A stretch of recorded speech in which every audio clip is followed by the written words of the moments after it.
चलिए तो अपनी वीडियो स्टार्ट करते हैं। हमने कंप्लीट किया था आर.के. नारायणा का स्वामी एंड फ्रेंड्स इन अनीता देसाई का इनका स्टडी। अब आज करेंगे H.L.V. लॉरेंजो का फ्रीडम टू द स्लेव और द ऑर्फिन गर्ल, दोनों कवर कर लेंगे। एंड फिर कल कर लेंगे कमला दास, या फिर आज टाइम हुआ तो आज ही दोनों कवर कर लेंगे, बिकॉज हमारे पास अब टाइम नहीं है इतना ज़्यादा जल्दी पूरा सब कुछ कवर करना है। ये सब कुछ बहुत बड़ा सिलेबस है DSSB का, सो एक एक करके चलो करते हैं। अब मैं एक दिन में 2 या 3 वर्क करूँगी, क्योंकि इतना जल्दी हो नहीं पाएगा। एग्ज़ाम की डेट कभी भी आ जाएगी। शॉर्ट्स में मैंने उतना लिखा है जितना ज़रूरी होता है हमारे लिए।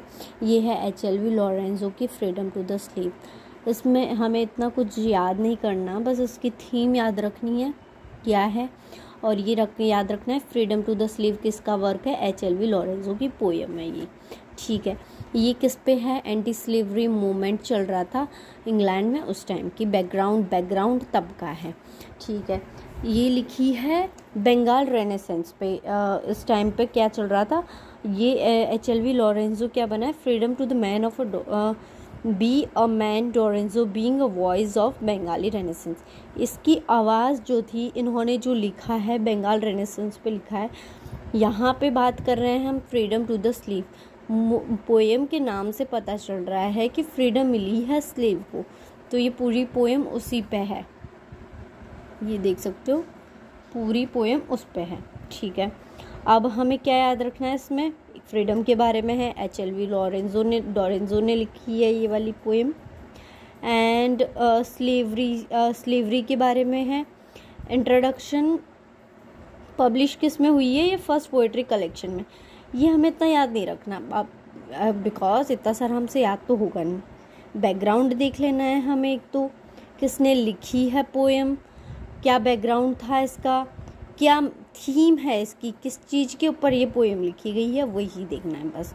ये पोएम यहाँ से पढ़े अगर हम, the poem is about to execute joy of slave who is free to be a man.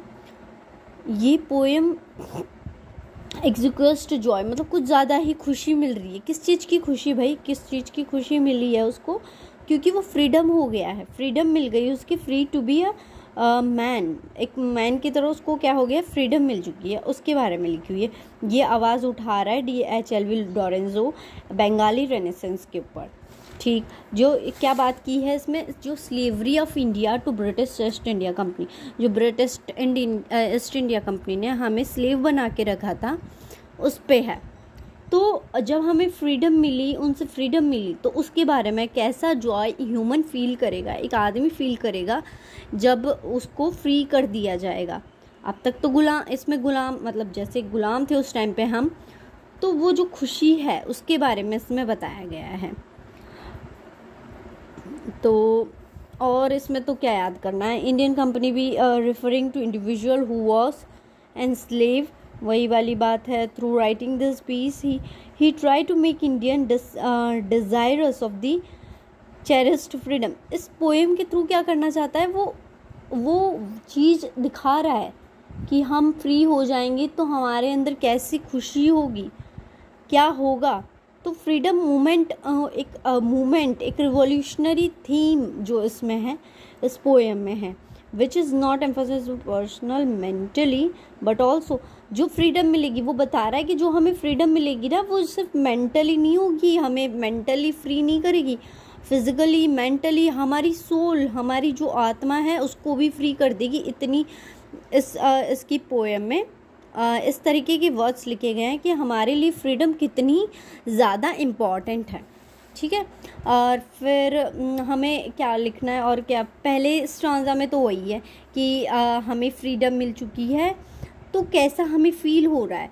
The express the newly liberally slave he feels, जो नया आज़ाद हुआ है वो स्लेव, उसको कैसी फीलिंग मिल रही है। He feels the wind on her skin, वो जो हवा चल रही है उसको फील कर रहा है अपनी स्किन पे। लुक एट द बर्ड्स, अपने उन बर्ड्स को देख रहा है जो डालियों पे बैठे हैं आराम से। सेकेंड स्टांजा में क्या है, speaker address the freedom and say that it keeps igniting the altar of the soul, जो सोल को जो शांति मिल रही है उसके बारे में बता रही है। Also praises the benignant man who gives freedom to the slave for the sake of slaves freedom. तो कुछ नहीं है, बस फ्रीडम के बारे में कि वो खुशी जो सोल को मिलेगी हमारी, उसके बारे में है कि हम फ्री हो जाएंगे तो हमें कैसी फीलिंग आएगी, और कुछ नहीं है इस पोएम में। और हमें ये याद रखना है, एक ज़्यादा से हम लाइन से भी पता कर सकते हैं ना कौन सी पोएम है। थीम जब हमें पता होता है तो हम बता सकते हैं, ठीक है। बाकी इनमें से कोट्स आई डोंट थिंक कि बनेंगे, बट फिर भी हमें स्टार्टिंग वाली लाइन याद रखनी है। How felt he when he first was told a slave he chose to be, how proudly beat his heart when first he knew that he was free। Line से पता चल रहा है कि कौन सी पोएम है, ठीक है। तो ये फ्रीडम वाली जो थीम है, ये इसमें फ्रीडम टू द स्लेव में, इतना ही हमें इसमें याद रखना है, ठीक है। ये कंप्लीट हो गया हमारा। अब हम करते हैं द ऑर्फन गर्ल।